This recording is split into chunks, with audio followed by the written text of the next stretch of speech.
Boa noite, os irmãos. Está bem fraco, boa noite, né? Boa noite aos irmãos. Boa noite. Que a paz, que a luz divina esteja conosco e que em mais essa oportunidade possamos conversar com os irmãos a respeito das maravilhas dessa doutrina, mas antes querendo buscar ser solidários nessa data tão importante que é os 66 anos e um dia do Centro Espírita de Mandalva, né? 13 de outubro de 49, né?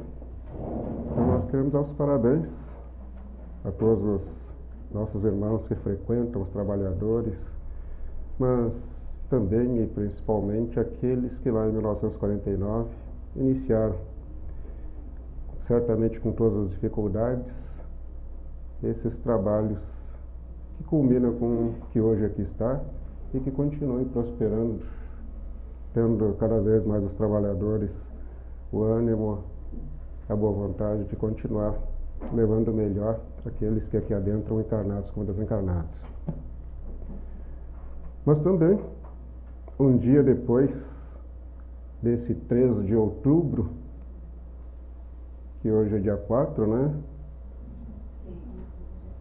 Nós tivemos também ontem o aniversário do nascimento de Hipólito Leon Denisard de Rivail, que todos nós conhecemos por Allan Kardec, e que vem buscar codificar as maravilhas dessa doutrina em cima dos ensinamentos de Jesus, para que pudéssemos nós estarmos aqui reunidos buscando trilhar as pegadas do Mestre através de todas essas explicitações que a doutrina nos traz.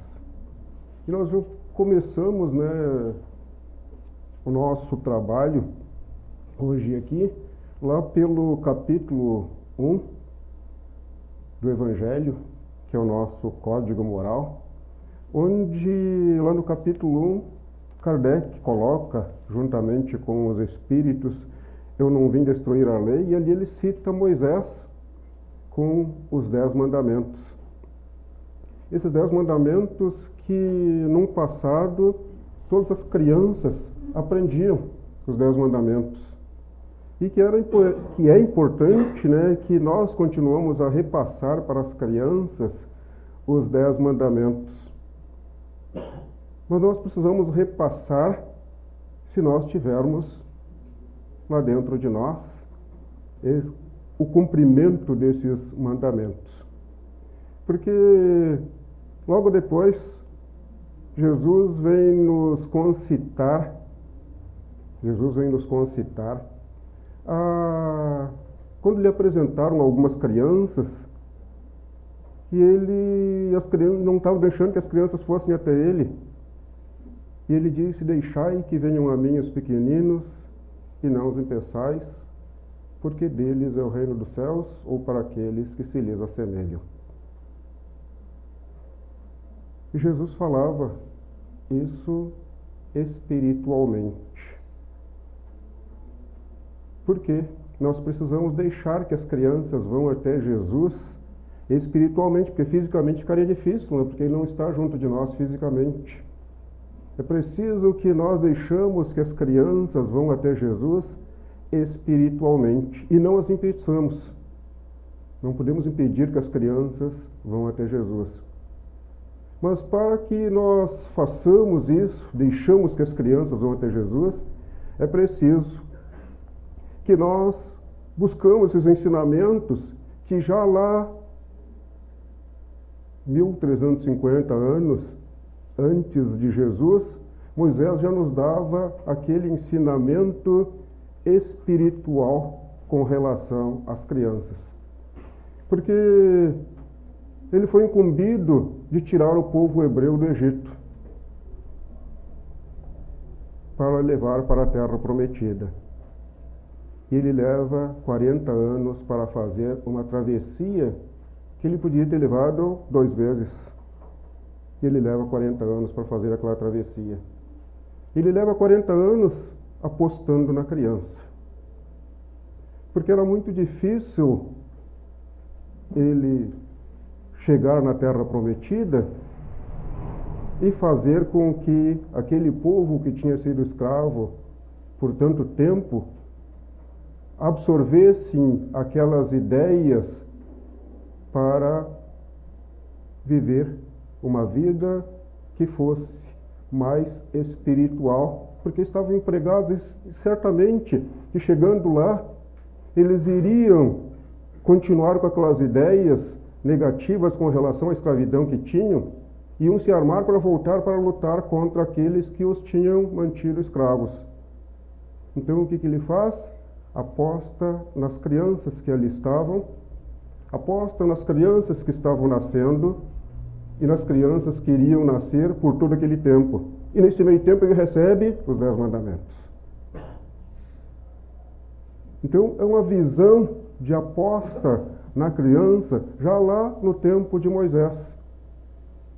E vem Jesus depois e nos diz: deixai que venham a mim as criancinhas, porque delas é o reino dos céus, ou para aqueles que se lhes assemelham. Mas para que nós possamos deixar que as crianças vão até Jesus, é preciso que nós façamos alguma coisa.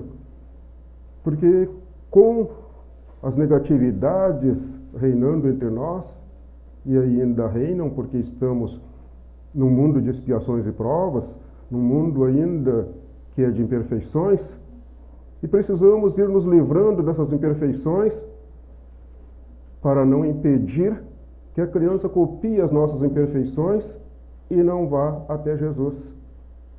Então é necessário que nós buscamos fazer o que nós estamos fazendo hoje aqui, ou em todas as segundas-feiras, ou nas quartas-feiras, ou nos dias de estudos, buscando aprender mais para que nós possamos ser parâmetros do bem para a criança.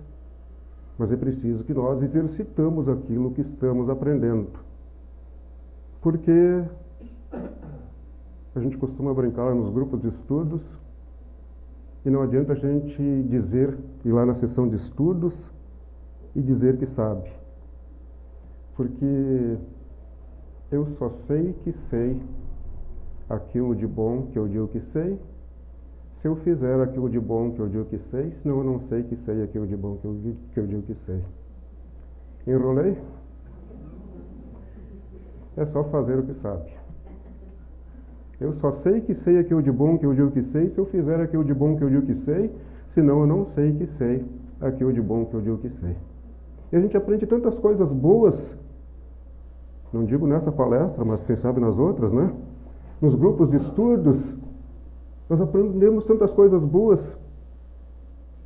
E o que nós vamos fazer com essas coisas boas? Nós temos compromissos assumidos, e a doutrina espírita que nos ensina que nós não somos corpos, que nós somos espíritos, e que não somos espíritos simplesmente a partir dessa vida.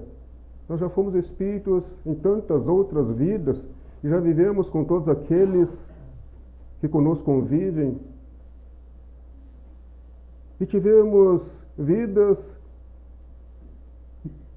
e planejamentos para trazer de novo aqueles com os quais nós tivemos animosidades ou não, para que hoje nós pudéssemos estar num processo de reajuste dentro da família, que é uma reunião, numa nova encarnação, que é uma reencarnação. 3 re, né? O prefixo re quer dizer de novo, né? Reajuste quer dizer ajustar de novo aquilo que nós desajustamos. Família numa reunião de pessoas, unir de novo aquilo que nós desunimos ontem. E uma nova encarnação, reencarnação, mais uma encarnação. E ontem nós tivemos, quanto mais pregressos são os tempos, menos evoluídos nós éramos.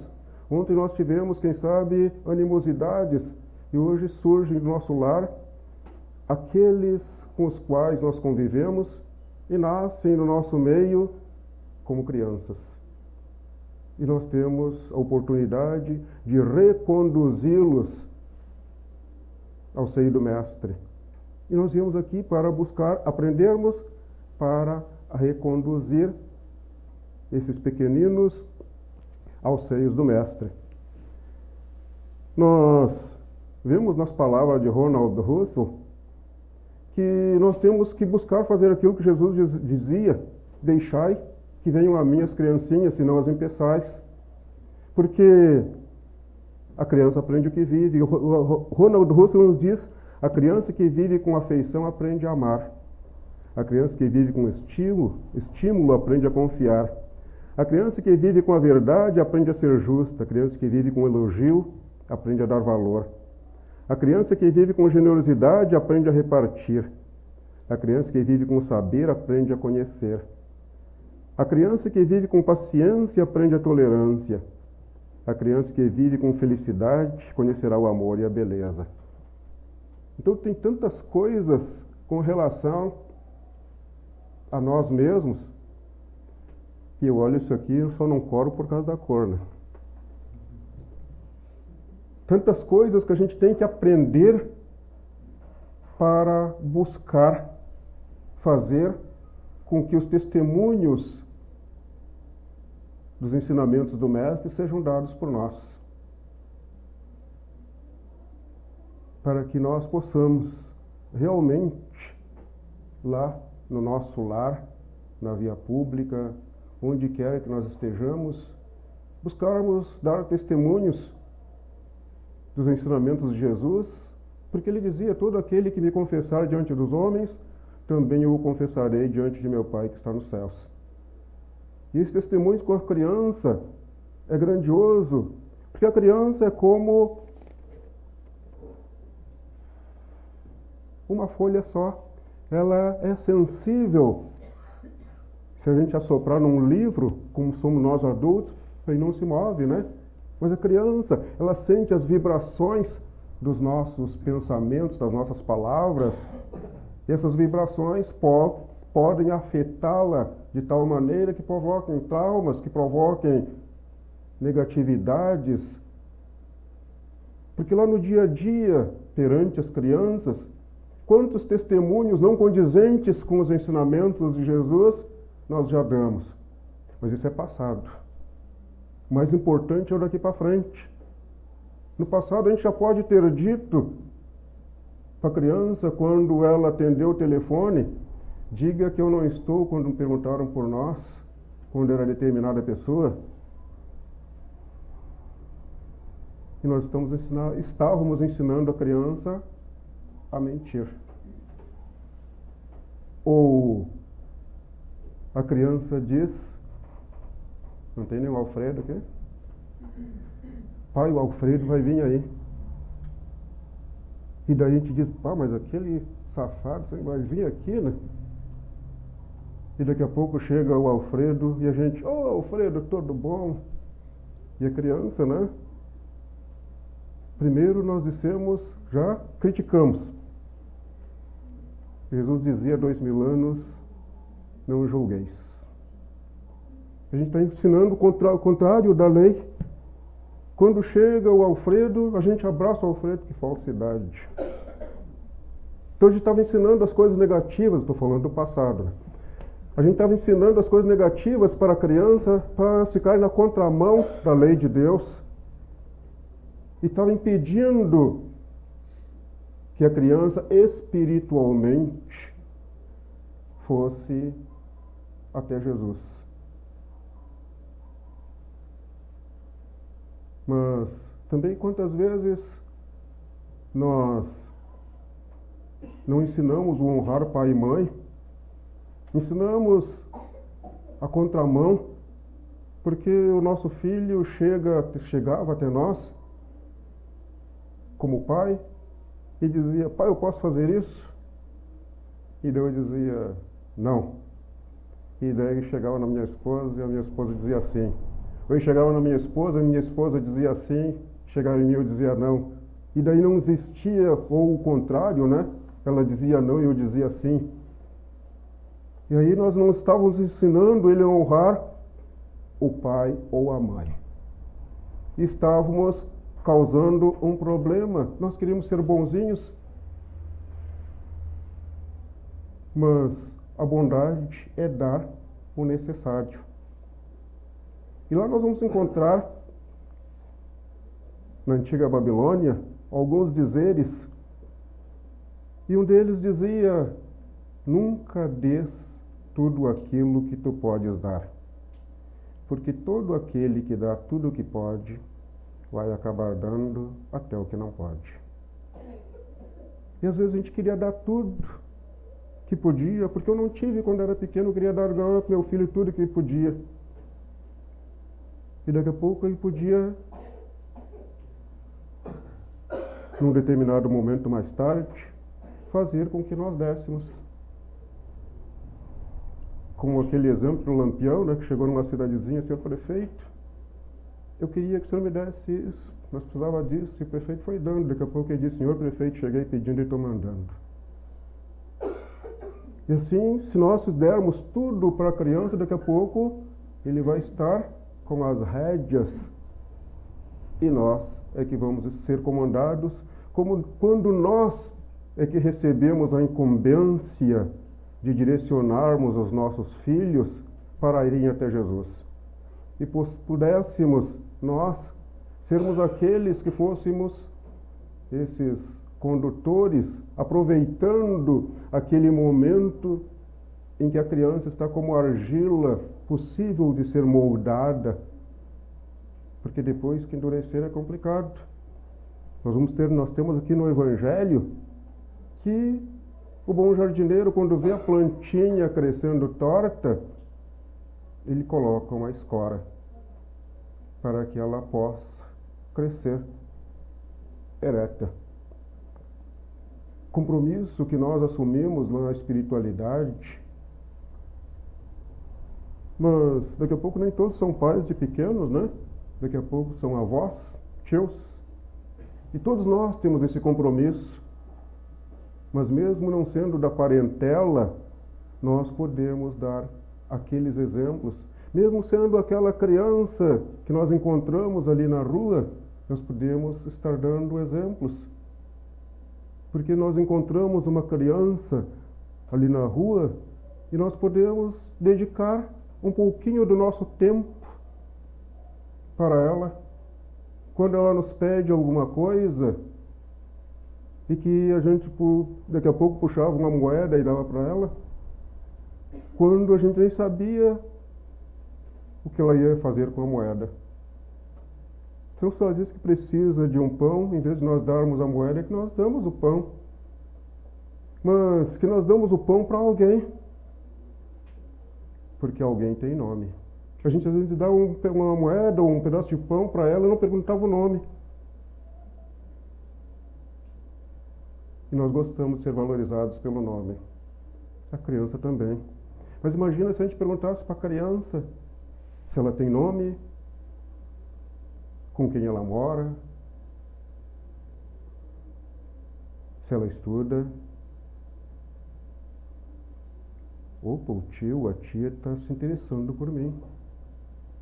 E nós valorizando uma criança, vai ser possivelmente aquela criança que não vai nos assaltar amanhã.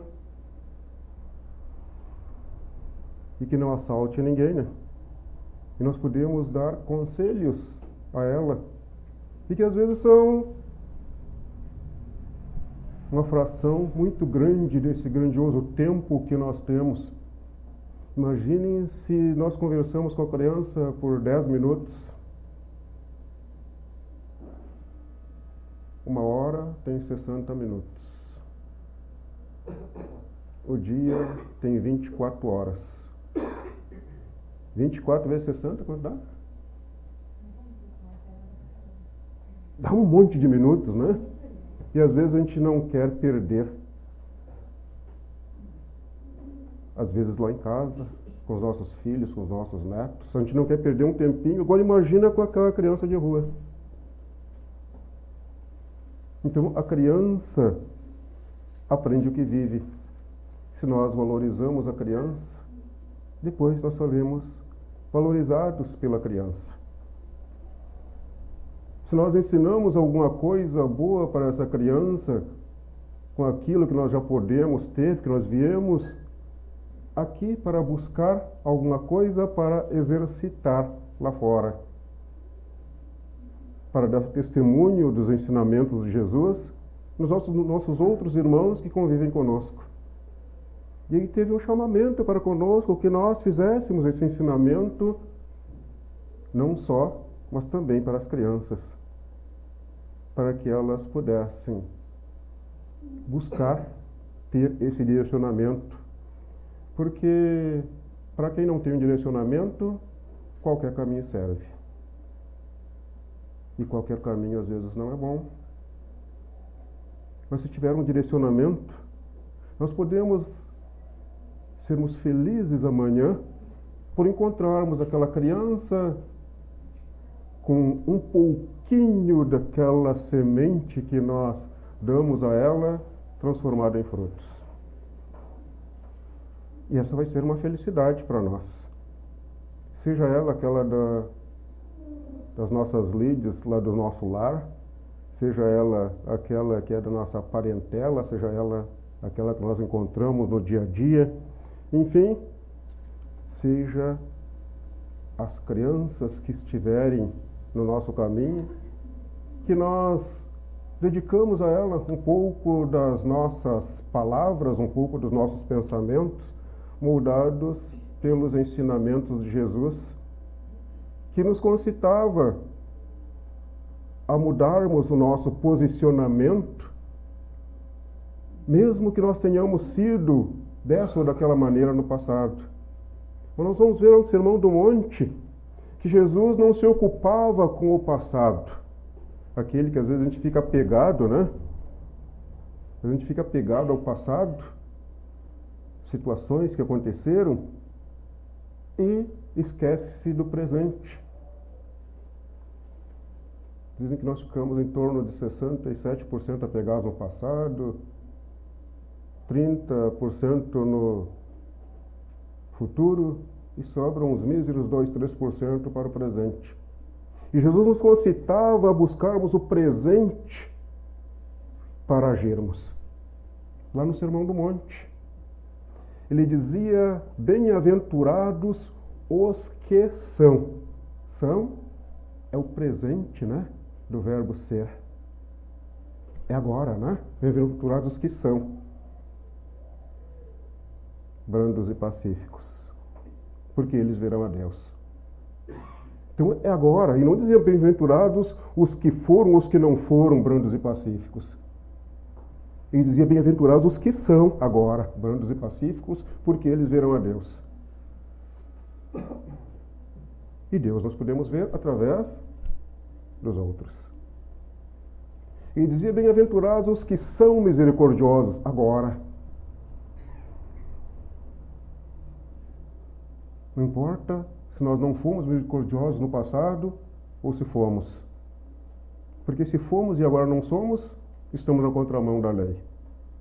Bem-aventurados os que são agora misericordiosos, porque eles obterão misericórdia.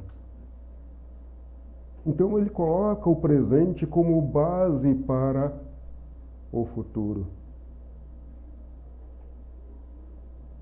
É o agora que nós podemos estar projetando para daqui a pouco lá fora, no nosso lar, onde quer que nós estejamos, alguma coisa de bom. E se for com a criança, estaremos sintonizados com os ensinamentos de Jesus, porque estaremos buscando ver de que maneira nós podemos não impedir. E o não impedir é buscar coisas boas para dentro de nós, para não exercitar na criança aquelas negatividades que a gente fazia no passado. Aquela cara feia, aquela voz feia, aquele impropério, aquela negatividade que a gente fazia no passado, né? Agora nós podemos estar fazendo um projeto de melhoria da nossa atuação junto da criança e ainda buscar ver de que maneira nós podemos pegar os 10 mandamentos, pegar os ensinamentos de Jesus, pegar tantas coisas boas e começar a utilizar, porque não basta não fazer cara feia, não fazer voz feia, né? tem que se buscar, de alguma maneira, ter uma ação condizente com as belezas dessa doutrina, com as belezas dos ensinamentos de Jesus, com as belezas das leis divinas, para que essa semente possa estar sendo plantada por nós. E naturalmente, como dizia Jesus, nós vamos ser bons plantadores, mas vai dar uns 30%, outros 60%, outros 100%. Não podemos querer que todas as sementes que nós plantamos dê 100%. Até porque todos aqueles com os quais convivemos são individualidades e são terrenos diferentes dessa plantação que eles mesmos vão fazer com a semente que nós estamos ofertando. Por isso que possamos nós tirar o lado comercial desse dia da criança, que é hoje, né? E buscarmos, é brincadeira, né? Não é hoje o dia da criança, né? Também é hoje. A criança não tem apenas um dia. Que a criança possa ter 365 dias e 6 horas por ano, né? E de 4 em 4 anos possa ter 366 dias colocados para que nós possamos dar a elas o melhor de nós, porque se nós dermos o melhor de nós vamos estar dando bons exemplos. E dando bons exemplos, nós vamos estar cumprindo com aquilo que Jesus queria que nós fizéssemos. Na questão 583 do Livro dos Espíritos, Kardec pergunta: são responsáveis os pais pelo transviamento de um filho que envereda pelo caminho do mal, apesar dos cuidados que lhe dispensaram? Não, porém, quanto piores forem as propensões do filho, tanto mais pesada é a tarefa e tanto maior é o mérito dos pais se conseguirem desviá-lo do bom caminho. Então, às vezes, nós temos problemas na condução, mas se nós estivermos fazendo tudo o que nós pudermos e não conseguimos, nós fizemos a nossa parte. O grande problema é a consciência desse tudo, porque a gente faz tudo o que sabe, mas não faz tudo o que pode. Porque o que eu sei foi conseguido no passado. Então eu faço tudo o que sei, mas esse sei foi conseguido no passado. Eu posso saber mais, e daí eu vou poder mais. Então eu faço tudo o que sei, mas não faço tudo o que posso, porque eu vou poder fazer mais se eu aprender mais. Então nós podemos não jogar a toalha como lutador lá, né?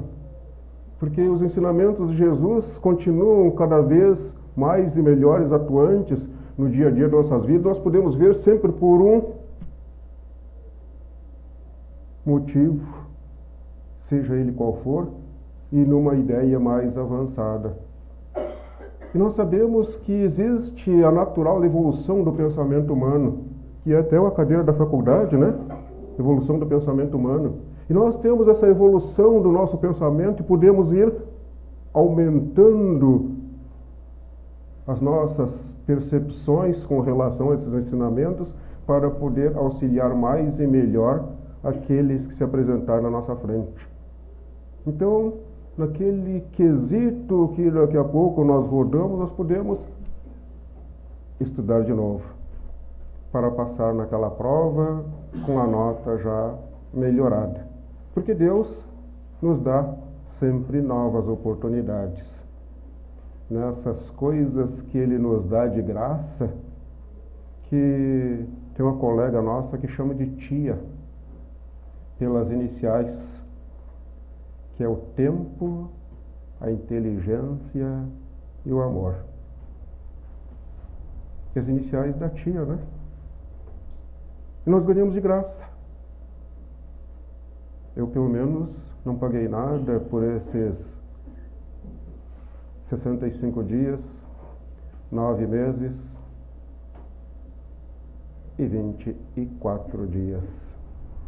Eu também sou de 49, que nem o Centro Irmã Dalva, né? Eu não paguei nada por o tempo.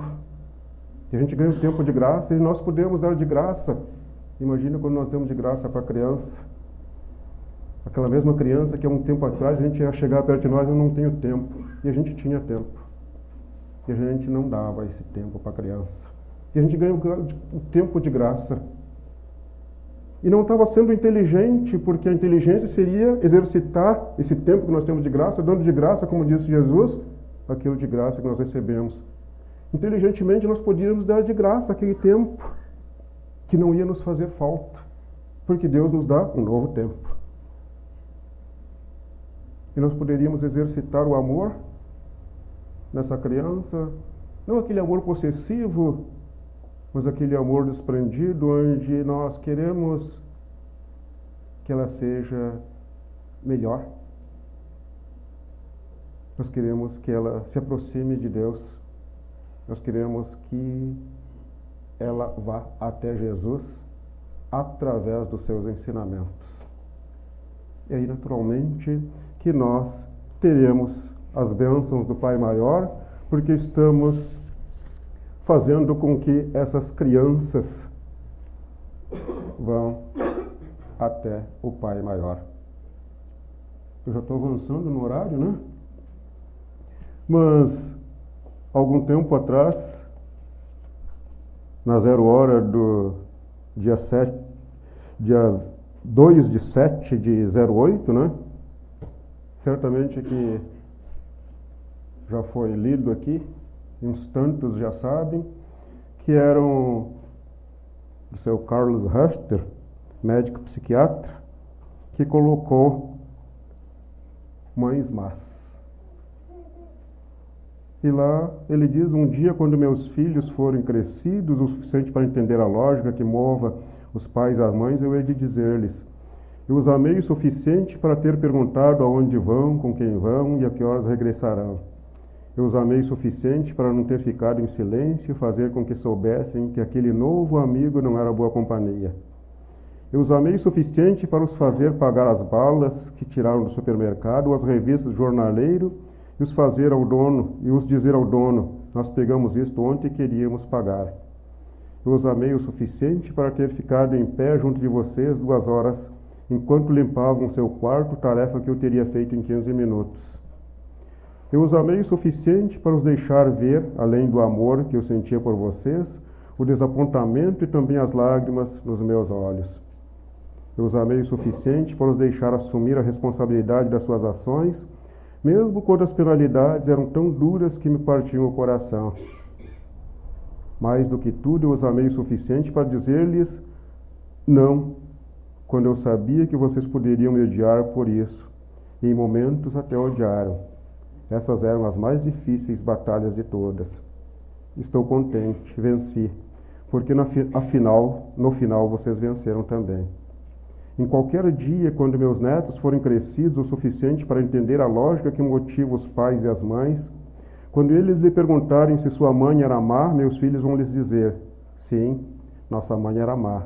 Era a mãe mais má do mundo. As outras crianças comiam doces no café e nós tínhamos que comer cereais, ovos e torradas. As outras crianças bebiam refrigerantes e comiam batatas fritas e sorvetes no almoço, e nós tínhamos que comer arroz, feijão, carne, legumes e frutas. E ela nos obrigava a jantar à mesa, bem diferente das outras mães que deixavam seus filhos comerem vendo televisão. Ela insistia em saber onde estávamos a toda hora, tocava nosso celular de madrugada e fuçava nos nossos e-mails. Era quase uma prisão. Mamãe tinha que saber quem eram nossos amigos e o que nós fazíamos com eles. Insistia que lhe disséssemos com quem íamos sair, mesmo que demorássemos apenas 1 hora ou menos. Nós tínhamos vergonha de admitir, mas ela violava as leis do trabalho infantil. Nós tínhamos que tirar a louça da mesa, arrumar nossas bagunças, esvaziar o lixo e fazer todo esse tipo de trabalho que achávamos cruel. Eu acho que ela nem dormia à noite pensando em coisas para nos mandar fazer. Ela insistia sempre conosco para que lhe disséssemos sempre a verdade e apenas a verdade. E quando éramos adolescentes, ela conseguiu até ler os nossos pensamentos. A nossa vida era mesmo chata. Ela não deixava os nossos amigos tocarem a buzina para que saíssemos. Tínhamos que subir, bater a porta para ela os conhecer.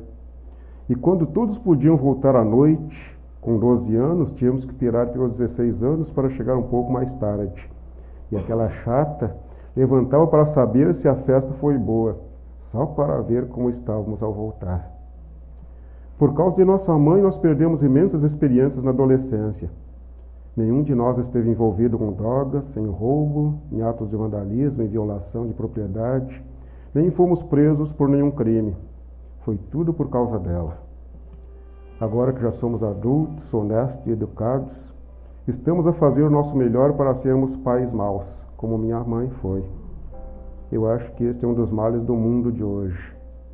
Não há suficiente mães más. Possamos ver na criança